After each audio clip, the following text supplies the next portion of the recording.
September 1982. Ibunya adalah keluarga santri Nahdlatul Ulama di daerah Babat, Klaten. Sedangkan ayahnya dari keluarga santri Muhammadiyah Kauman Yogyakarta. Sejak kecil telinga beliau telah mendengar kisah nyata dari nenek dan ibunya tentang kekejaman para anggota Partai Komunis atau PKI. Banyak kerabat dekat kakek neneknya dari kalangan ibu yang gugur dibunuh dengan keji oleh para PKI beberapa waktu sebelum meletus peristiwa Gestapo 1965. Kakeknya yang ada di Klaten sebenarnya juga menjadi target pembunuhan para PKI sebelum 1965. Tapi alhamdulillah berhasil lolos. Buku ini adalah dedikasinya untuk para keluarganya yang gugur dibunuh PKI. Sejak masih SMA, Ustadz Tawaf Zuharon banyak berkecimpung di dunia riset, organisasi sosial, penulis dan bisnis. Beliau juga banyak menulis jurnalistik, sastra, artikel dan berbagai genre penulisan lain di berbagai media dan buku. Kita singkat tentang beliau, nanti dalamnya nanti akan beliau sampaikan sendiri jika perlu ditambahkan. Sementara di sebelah kanan kami ini ada Kapten Waluyo Tomo. Beliau juga yang akan menyampaikan materi kedua, tapi mohon maaf kami belum dapatkan kurikulum vitae-nya karena baru bertemu pagi hari ini. Insya Allah nanti akan beliau sampaikan sendiri. Baik Bapak Ibu, mengingat waktu sudah mepet, akan kita persilahkan kepada narasumber pertama, yaitu Ustadz Tawaf Zuharon sebagai penulis buku Banjir Darah. Insya Allah waktunya 30 menit ya Ustadz. Nanti beliau juga sebelah kanan kami akan dua-duanya 30 menit dan akan kita lanjutkan dengan sesi tanya jawab jika nanti waktu masih memungkinkan. Langsung saja waktu 30 menit pertama kami serahkan kepada pemateri pertama, kepada beliau. Ustaz, kami persilakan.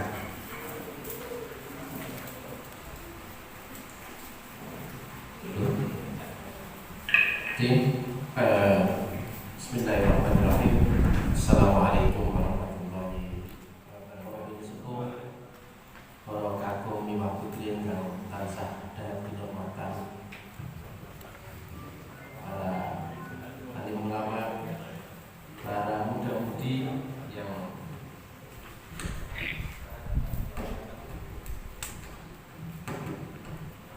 dibanggakan. Terima kasih sekali telah mengundang kami dalam hal ini.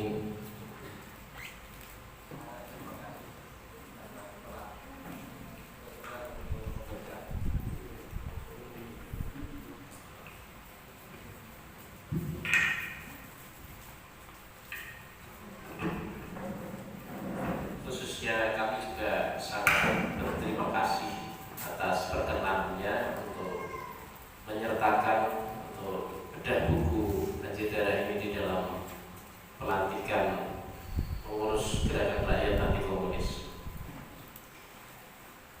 Dalam hal ini yang paling utama kan sebenarnya pelantikan, karena itulah yang menjadi ruh atau nafas dari semangat untuk mempertahankan NKRI, semangat untuk menjaga keamanan nasional. Karena bagaimanapun saya dan bapak-bapak ibu semua, muda-mudi ini perannya sebenarnya adalah membantu dari kerja Bapak Yudi Talkam yang sedang hadir, dan juga membantu Pak Dan Ramil.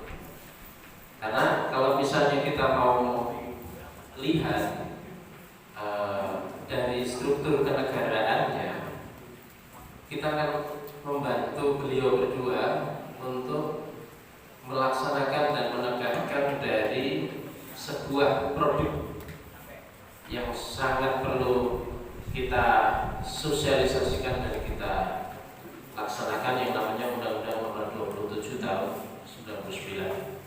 Jadi pelantikan tadi di dalam Undang-Undang 27 tahun 99 yang merupakan turunan dari Pancasila sendiri dan juga Tap MPRS nomor 25 tahun 66 tentang pelarangan ajaran Marxisme, Komunisme, Leninisme, maka muncullah sebuah undang-undang nomor 27 tahun 99. Pak Unit Intelkam dan Pak Dandim dan juga seluruh aparat yang mungkin hadir mungkin jauh lebih mengerti daripada kita.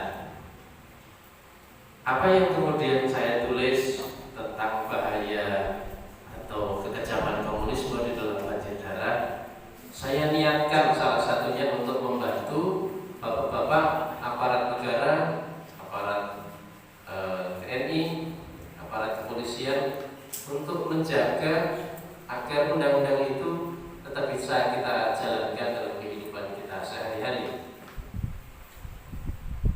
Ketika para guru, para murid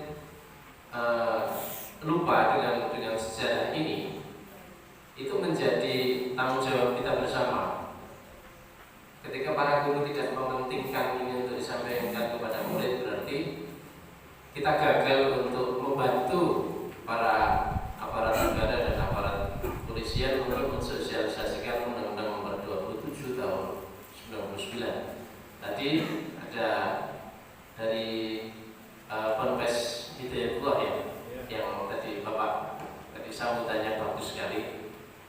Bagaimana tadi ada sebuah sorotan bagaimana para guru, para murid, bahkan para mahasiswa-mahasiswi atau bahkan santri Pak, itu jarang atau mulai banyak yang tidak paham atau bahkan belum pernah membaca dan mengerti tentang sejarah kelam, sejarah hitam dari kejamnya para oknum Partai Komunis Indonesia sejak tahun awal kemerdekaan hingga ada juga tahun 68 dan juga sampai tahun 65 hingga tahun 68. Bahkan tadi dari perwakilan Pak Bupati menyampaikan posisinya adalah bahaya laten komunisme, karena beliau tadi menyoroti tentang bagaimana anak-anak muda, bagaimana simbol-simbol dari Partai Komunis yang masih bermunculan dan sebagainya. Saya sendiri mungkin perlu juga nanti bisa terlaporkan di unit Intelkam Magetan dan juga semoga bisa sampai di Intelkam Mabes Polri, bahwa sebenarnya konsumsi masyarakat kita, konsumsi wacana, konsumsi informasi terhadap ajaran Marxisme, Komunisme, Leninisme itu untuk pasca reformasi kan tidak seketat sebelum reformasi, karena bagaimanapun Marxisme, Leninisme, Komunisme boleh untuk dibaca, meskipun kemudian tidak boleh untuk menjadi ajaran atau ideologi. Faktanya demikian Pak, tapi mungkin saya perlu pencerahan kalau saya salah pada Bapak Unit Intelkam. Sehingga di kampus-kampus yang dulu tidak boleh belajar itu, sekarang boleh belajar itu. Akan tetapi kadang-kadang anak-anak mahasiswa-mahasiswi ini kebablasan. Mereka justru kemudian terpukau, terpana dengan yang namanya wacana Marxisme, Komunisme, Leninisme. Saya sering masuk di berbagai kampus Pak, dari Intelkam dan Pak Ramil, dan saya sering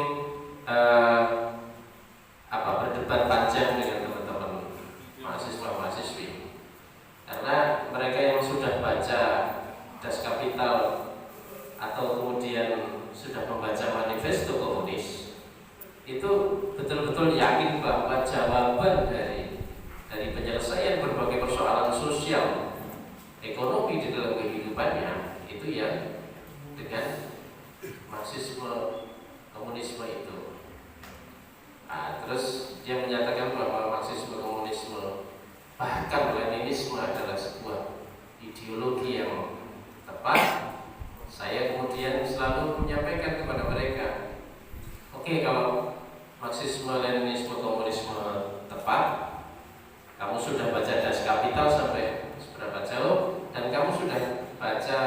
manifesto komunis sudah berapa jauh, gitu kan?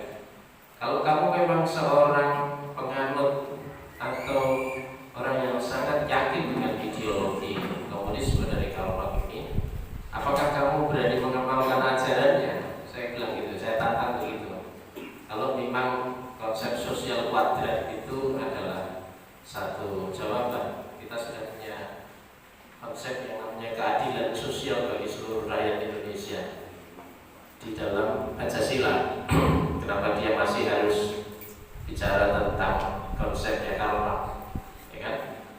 Nah, di dalam manifesto komunis yang Karl Marx, saya selalu bilang begini, kalau kamu memang mau menjadi seorang komunis yang kafah, kamu berani nggak untuk mengamalkan ajaran-ajaran di dalam manifesto komunis? Nah, di dalam perjalanannya, manifesto komunis ini ditafsirkan secara praksis oleh seorang pemikir dari Rusia, namanya Vladimir Zagladin. Zagladin itu membuat 18 petunjuk teknis yang harus bisa dijalani oleh seorang komunis yang kafah. Kalau di dalam Islam kan ada Islam yang kafah, ya. Saya tantang, kalau kamu mau jadi komunis yang kafah, syaratnya harus berani seperti yang diajarkan oleh Karl Marx.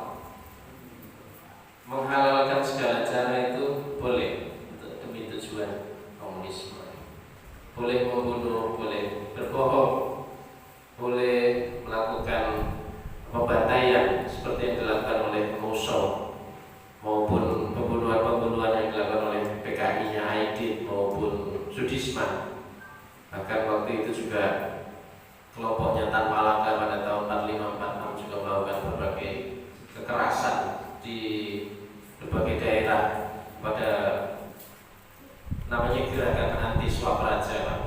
Jadi sebelum 48, sebelum Musso melakukan berbagai kekejaman dan pembantaian yang cukup besar di daerah Magetan, Madiun dan sekitarnya ini, Tan Malaka sebagai ketua PKI tahun Oktober tahun 45, dia membuat sebuah gerakan namanya gerakan anti Swapraja. Dan wujudnya apa? Wujud gerakan itu, bagi yang tidak mau menyetujui dengan konsep komunisme, ya juga dibunuh oleh para pemuda-pemuda komunis di berbagai daerah. Di Sumatera Utara ada satu kerajaan yang kemudian dibantai tumpas kelor, Pak. Ditumpas sampai secindil-cindilnya, sebayi-bayinya pun ditumpas oleh ketua pemuda komunis di Sumatera Utara, namanya Usman Parinduri. Nah, Usman Parinduri ini membantai kerajaan Langkat di Sumatera Timur, di Sumatera Utara bagian timur. Nah, itu sampai keluarga itu tidak ada satupun keturunannya yang tersisa, habis. Terus salah satu korbannya yang lain adalah tuanku penyair Amir Hamzah, yang waktu itu adalah sebenarnya merupakan putra mahkota dari kerajaan Langkat, itu terkena sasaran dan meninggal karena pembantaian kelompok Usman Parinduri di Sumatera Utara tahun 46. Jadi bukan 48 saja seperti yang terjadi di sini.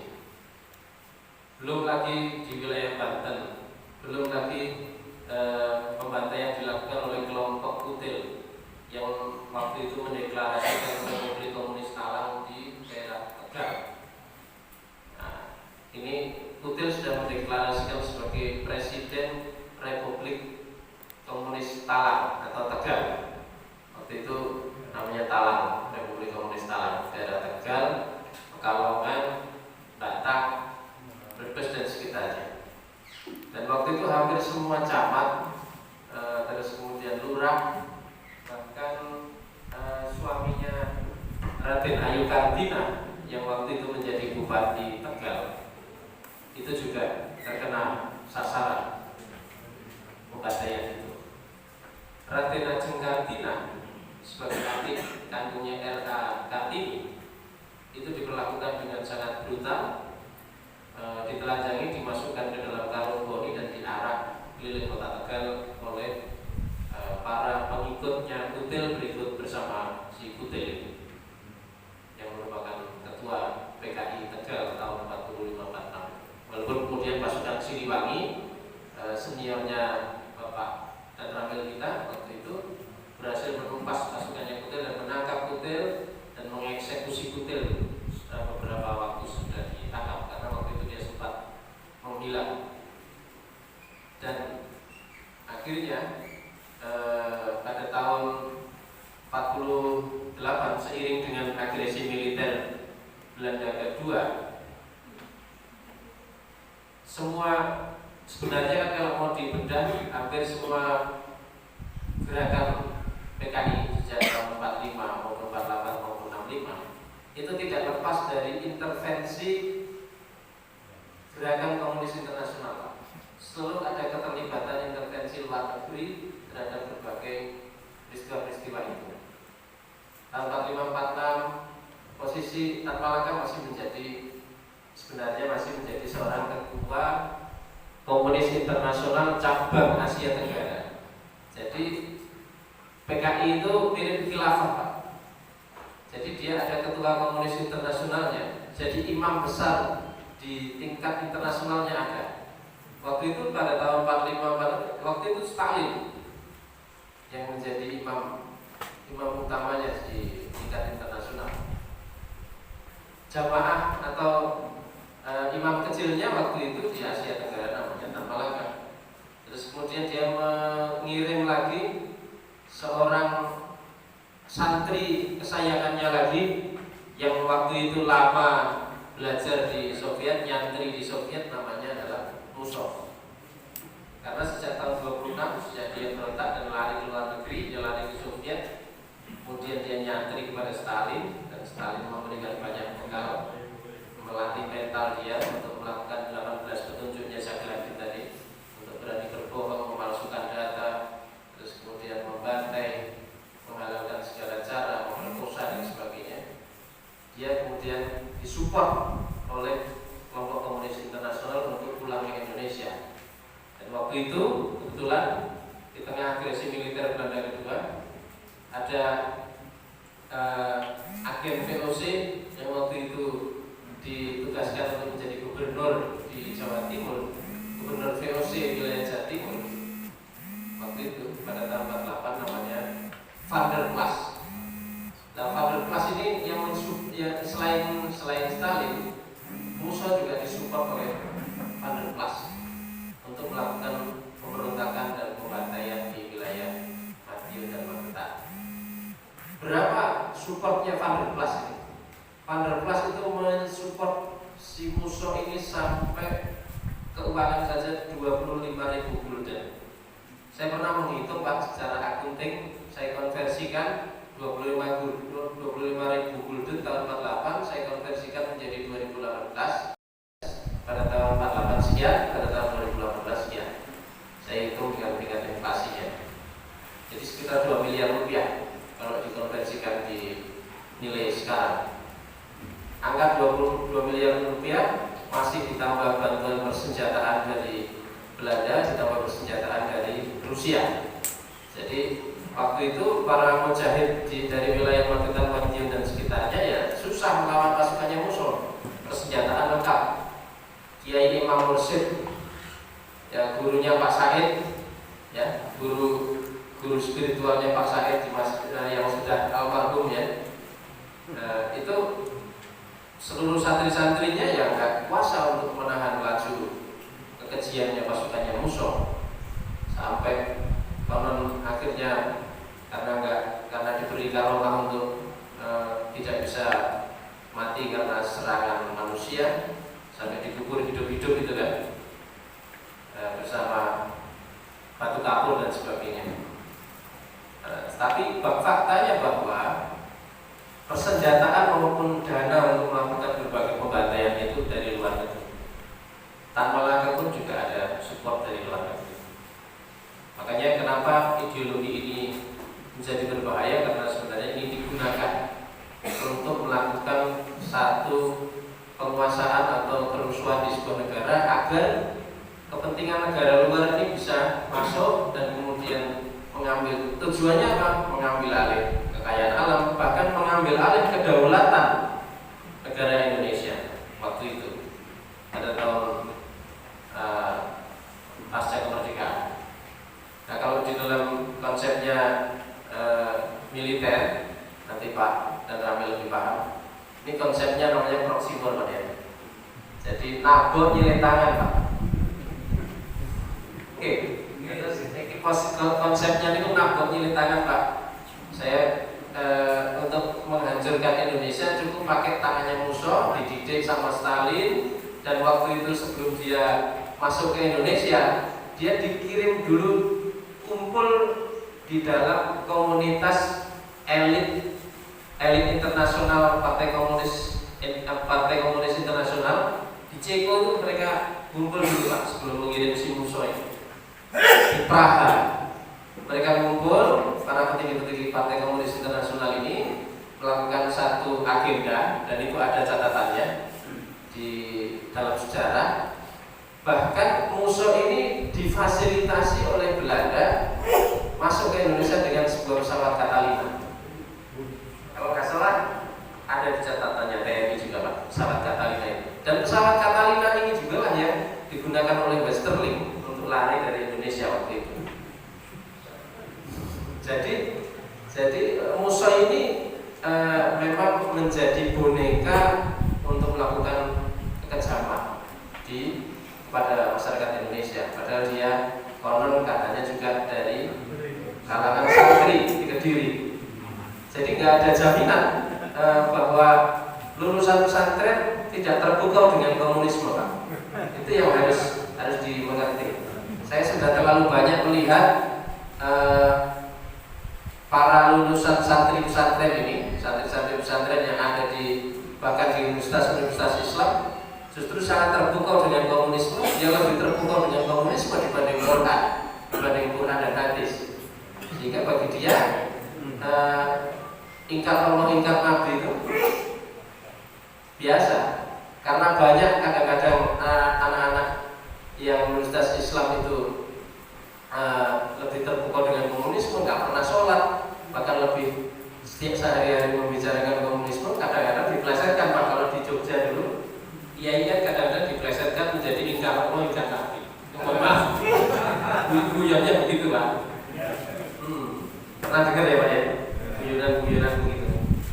Nah, itu betapa miris, Pak, yang sejak kecil dia dimasukkan pesantren, dididik dengan agama, terus dia kepleset ketika di universitas, dia mempelajari komunisme, dia mendapatkan masukan-masukan wacana, diskusi dan sebagainya. Dia taruh untuk Quran dan hadis nggak penting, yang penting justru malah Das Kapital dan Manifesto Komunis. Nah, dari situlah kemudian saya merasa perlu membuat catatan dalam buku Banjir Darah, dan saya diskusikan di berbagai kampus, di berbagai komunitas, dan alhamdulillah ada inisiatif dari gerak yang ada di Magetan maupun fasilitasi dari Ponpes kita di Tambun ini untuk membedah buku ini. Dan saya kira usulan saya, seluruh pesantren saya kira cukup perlu, Pak, untuk membuat sebuah kurikulum bahaya komunisme, Pak, bahaya laten komunis. Dengan begini nanti kan bisa kerjasama dengan unit Intelkam dari kepolisian, karena beliau yang jauh lebih paham tentang bahaya laten komunisme. Dengan Undang-Undang 2799 yang kita sosialisasikan ya, Pak ya, berkenan ya, Pak ya, kita bantu Bapak ya, agar tugas Bapak menjadi lebih ringan, kita menjadi sahabat dari kepolisian dan juga dan Ramil dan tim. Saya kira itu yang solusi yang mau saya, bukan solusi, tawaran atau usulan yang saya ingin sampaikan kepada gerak, kepada pesantren, kepada muspida, bahwa kita perlu membuat sebuah kurikulum balagh kepada anak-anak muda. Karena kadang-kadang pelajaran sejarah juga kadang-kadang hanya disampaikan secara tipis, tidak terlalu detail tentang bahaya komunisme. hanya dibuat catatan bahwa terjadi pemberontakan PKI tahun 48, terus kemudian ada pemberontakan PKI tahun 65 di G13 PKI, sudah gitu aja. Nah, kadang-kadang itu menjadi tidak begitu penting di kepalanya anak-anak muda-mudi kita di SMP dan SMA. Ditambah ketika masuk kuliah, kenal wacana Das Kapital dan Manifesto Komunis. Sudah, itu mengkristal kemudian di berbagai benaknya anak-anak muda kita. Dan saya sampaikan dalam buku ini, saya membuat sebuah catatan yang selalu saya sampaikan kepada anak-anak muda yang ngeyel itu. Di dalam Manifesto Komunis itu, ini ada di halaman 184 itu. Karl Marx itu kan punya sebuah konsep, katanya dia, eksistensi Tuhan tidak masuk akal, kata Karl Marx. Tuhan adalah konsep yang menjijikkan. Pendek kata, aku menaruh dendam kepada Tuhan. Agama adalah narkoba bagi masyarakat.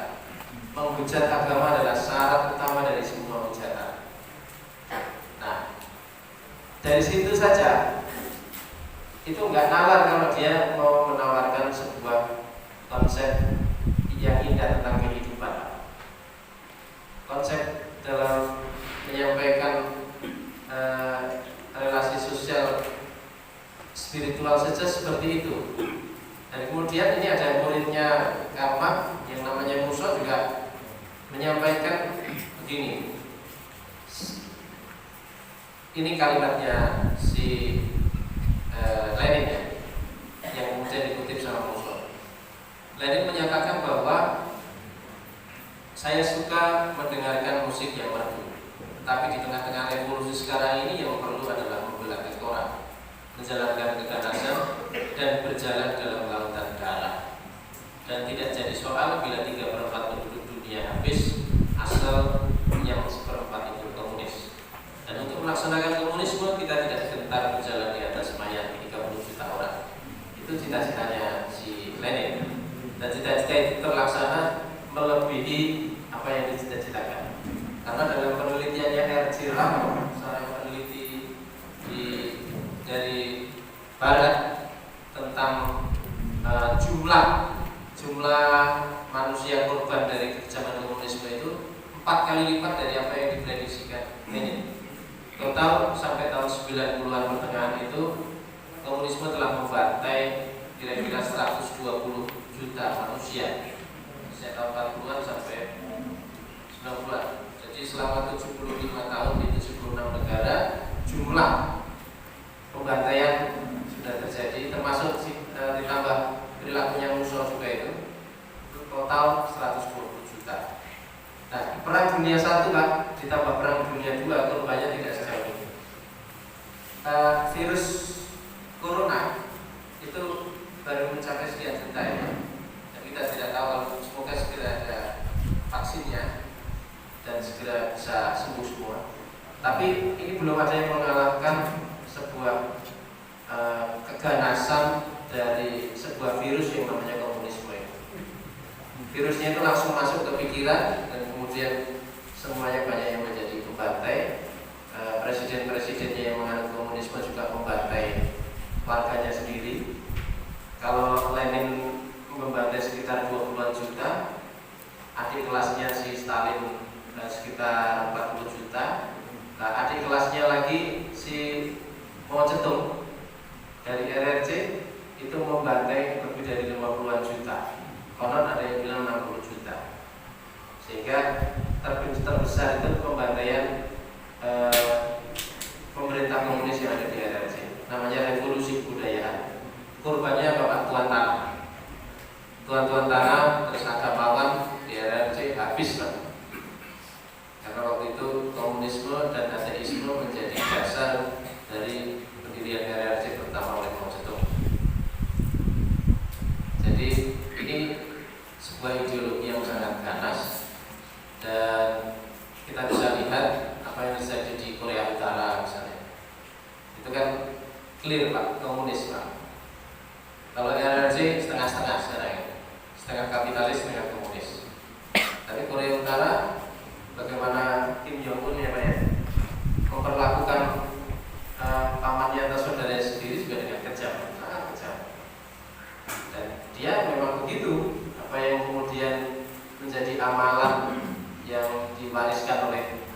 para pendahulunya, baik itu Karl Marx maupun Lenin, Stalin dan Mao Zedong, diamalkan sama Kim Jong Un.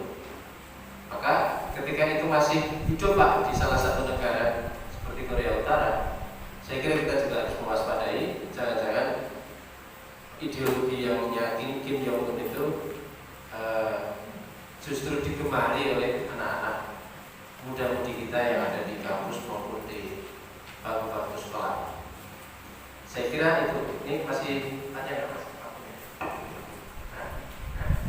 Dua menit. Oh iya, sudah. Jadi dari berbagai paparan saya ini, semoga ini bisa menjadi bahan untuk diskusi, bukan hanya di sini, tetapi di dalam perjalanan perjuangan yang berat nanti. Dan juga saya berharap betul kita bisa membantu Pak dan Ramil, Pak Dandim dan juga Pak Intelkam maupun dari Polres untuk menegakkan dan mensosialisasikan Undang-Undang 2799 tentang bahaya laten komunisme. Saya kira itu Pak ya. Mungkin nanti kalau mau ditambahkan, alhamdulillah dari Bapak Intelkamnya. Dan ini saya kira nanti akan lebih sempurna disampaikan oleh Pak dan Ramil, karena waktu itu pada tahun 48 juga ditemukan di dalam catatannya TNI AD Pak, ada berbagai senjata M1 di dekat Telaga Sarangan Pak ya. Dan itu miliknya musuh, dan itu sangat banyak ya Pak senjatanya. Bayangkan tahun 48 seorang musuh bisa punya senjata-senjata yang canggih seperti itu. Itu dari mana kalau tidak dari bantuan-bantuan para Nika, VOC dan juga Rusia ini, yang mereka memang ahli bom baterai dan ahli perang. Saya kira itu pengantar dari saya. Billahi taufiq wal hidayah. Wallahul muwaffiq ila aqwamit thoriq. Assalamualaikum warahmatullahi wabarakatuh. Ustaz Suharun MPD yang menyampaikan tentang bagian dari isi buku Pajajaran. Ini Bapak Ibu yang hadir insya Allah sudah mendapatkannya. Bagi 100 peserta pertama tadi mendapatkan secara cuma-cuma.